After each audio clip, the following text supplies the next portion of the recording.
ጀርባቸው ማን አለ? ግብጽ አለ፣ ሱዳን አለ፣ ሳውዲ አረቢያ አለ፣ ኤሚሬት አለ። ዝም ብሎ እንዳይመስላችሁ። ምዕራባውያን አሉ፣ ጣሊያኖች አሉ፣ እንግሊዞች አሉ፣ ጀርመኖች አሉ። በዚህ ሁሉ ተዋናይ ናቸው። ለምን? ኢትዮጵያ እንድትበታተን ይፈልጋሉ።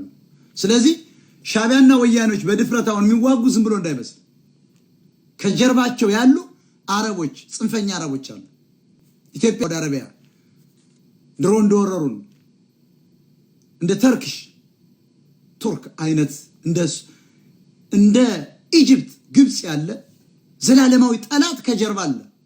እንዲያውም ትግሬዎች እርግጠኛው የምነግራችሁ ሱዳኖችና ግብጾች ይዋጋሉ። ገብተው ቃጥረው ያመጧቸዋል።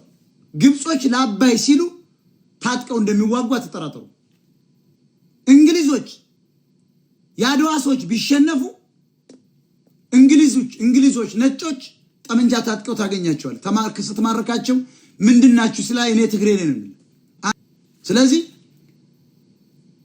ከሻዕቢያና ወያኔ ጀርባ ያሉ ብዙ ኃይሎች አሉ ለማለት ነው። እንደ 10 አለቃ ብርሃኑ ጁላ ያለ ማርሻል መድበህ እንደ 50 አለቃ ማዕረግ መሸከም እንኳን የማይችሉ ጀነራል የተባሉ ምርኮኞችን ይዞ አብይ አህመድ በምንም ታምር ከፋኖ ጋር ገጥሞ ከአማራ ህዝብ ጋር ሆድና ጀርባ ሆኖ ጦርነቱን ለማሸነፍ ከባድ ነው። የተራዘመ ጦርነት የሆነ በጣም የተራዘመ። ስለዚህ በአየር ላይ በማረገው በዘመናዊ መሳሪያ ተኩሼ የበላይነት ይዛለሁ ብሎ ያሰበው አብይ አህመድ ሲናገር ሰምታችኋል።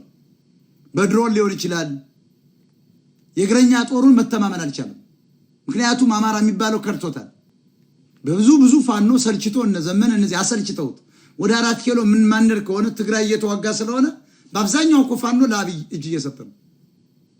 እያጀቡ በጀነራሎች እየገባ ነው። ብዙ ፋኖች አሁን አዲስ አበባ ናቸው ያሉ ታውቃላችሁ።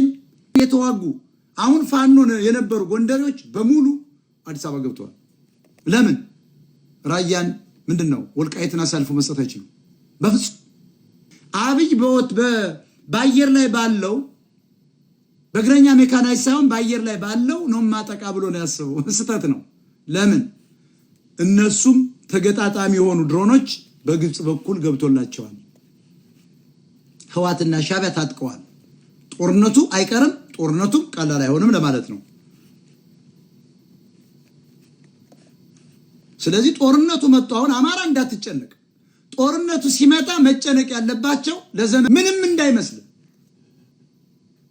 አማራ ኢትዮጵያ ተዋልልኝ ብሎ ነው ጸሎት የሚያደርገው። ጅል ዘለው ተማሪዎች ናቸው እኮ ሃይስኩል ናቸው። ሃይስኩል አቋርጠው ሁለቱም ገብተው ከረርሞቱ። ዛሬስ ያን ስላወቁ ትግሬ በሙሉ እየሰበሰቡ ጅንፍሽ መልኳ እንዳይዝ አማራው አቃጠሉት፣ ሞራሉን ገደሉት። ዛሬ በምን ትቀሰቅሰዋል? አንደኛ አማራ ወግቶታል። ውጣ ተብሎ በአንዲት ጠባብ ክልል እየተቀመጠ ነው። ለማን ነው የሚዋጋው? መፍረስ መጨነቅ ማወቅ ያለባቸው መስታወት ቤት ቁጭ ብለው አሎሎ ድንጋይ የሚወረውሩ ትግሬው፣ ሌላውስ ኦሮሞ፣ ሌላው ደቡብ የበላት በሰላም የሚኖረው ክልል ሀገር ተፈጥሮለት የተቀመጠው ይሄ ሀገር የኔ ነው እያለ ከጣሊያን የታደገውን ሀገሩን ያስወጣ ያለው ብሔረሰብ ይጨነቅ አይቀርም። አብይ ቢያቆመው ሁለቱ ትግሬዎች ስለተነሱባቸው ህዝቦቻቸው ይጀምሩታል። የውስጥ ብዙ ጊዜ መንግስታት የውስጥ ችግር ለመፍታት ወይ እንዳባይ ያለ ግድብ ዝም ብለህ ያለ 5 ዓመት ትራንስፎርሜሽን እቅድ የአረብ ስፕሪንግ ናቢዮት ፈርተው እኮ ነው ያመጡት። ዛሬ ላይ ከህዋት ጋር ከሻዕቢያ ጋር በሚደረገው ጦርነት ያማራው ድጋፍ በጣም የቀለለ ነው የሚሆነውና የብልጽግና ወታደሮች መኮንኖችም ባለስልጣኖችም ልምድ የላቸውም። ከበረንዳ የተለቃቀሙ ምርኮኞች ምናምን ናቸው። ሰው የላቸውም። መሳሪያ አላቸው፣ ሰው የላቸውም። አጋዥ የላቸውም፣ መካሪ የላቸውም። የአማራ ጀነራል ካልመራው ባይዘው ጦርነቱ ወይ ወደሞ አማራ ካልተዋጋ ሁሉ ጊዜ ኢትዮጵያ ዝግጅት ከማድረጋቸው በፊት ሌላ አጭር ነገር ነበር ብያለሁ። አብይ ደገመው አይደል? 10 የማይሞሉ ሞሪዎችን ከሻዕቢያ ጀምረው እርምጃ መውሰድ ከ10 እስከ 20 ሚሊዮን ብር መመደብ ታድነው ነበር። እኔ ጠቅላይ ሚኒስትር ብሆን 10 በማይሞሉ መሪዎች ላይ እንደተኙ አሁንማ ነቁ። አሁንማ ጦርነት ከሰከሳለሁ ስላለ ተደብቀዋል። ትግሬዎችም ህዝቡና ወታደሩ ተነስቶባቸው እነ ደብረጽዮን ተደብቀዋል። እነ ሞንጀርኖ የሉም እና ጌታቸው አሰፋ የሉም እኮ ታደሰ ወረደ ራሱ ተደብቋል። ኢሳያስ አፈወርቂ ወጥቶ ከቤተ መንግስት ተጠራጥሮ ውጭ ነው የሚያድረው። አሁን የታባቱ ያገኛቸዋል። እኛ ግን ቀድመን ነግረነው ነበር። 2 ወር ሆነናል ከነገርነው። ይሄ ሁሉ ጦር ዝግጅት ከማድረግ የኢትዮጵያን ህዝብም የትግሬን ህዝብ ከማባላት ከመገዳደል እነዚህ የፖለቲካ መሪዎችን 10 የማይሞሉትን ሄደ እኮ እርምጃ መውሰድ ነው ብለን ዛሬ ግን ያን ተቀብሎ እንወስዳለን እያለ ነው። ከሄዱ በኋላ ነው ፋራ ነው አብይ። አሁን ተደብቀዋል። ዛሬ ሁለቱም በየፊናቸው ተደብቀዋል። ስለዚህ ጦርነቱ በቀላሉ ይቋጭ ነበር። ብርሃኑ ጁላውን እየወጣ ስለ አብሰብ ይናገራል። 7 ልጆቹን በበቆሎና በባቄላ የሚቆጥር ሰውዬ የዛሬ 15 25 ዓመት 10 ዓመት የኢትዮጵያ ህዝብ 200 ሚሊዮን ይሆናል።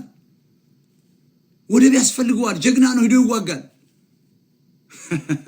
አንተ አይደለም እንዴ መጀመሪያ ተማርከህ ወደቡን በጥቅሉ አሰብን አስረክበ የመጣው እኮ ብርሃኑ ጁላ ነው። እንዴ ምን ጁላ እንደ አፋላውን ወጥተህ ስትናገር በውጊያ ተማርከህ።